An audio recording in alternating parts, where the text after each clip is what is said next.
name is Awais and I'm basically from Pakistan and I was living in Ukraine, Kharkiv city for the MD, medicine degree. My name is Muhammad Abu Bakr. I belongs to Peshawar, Pakistan.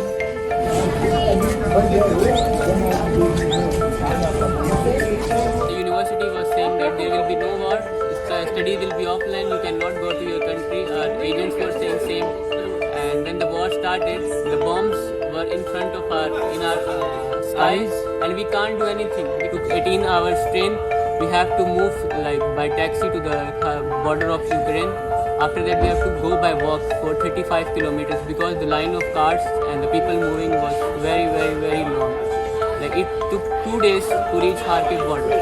After that, when we enter the Kharkiv border, we have to move 2 kilometers to change the exit the Ukraine.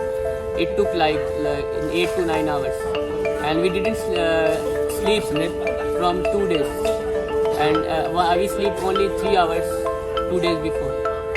So this is the condition there.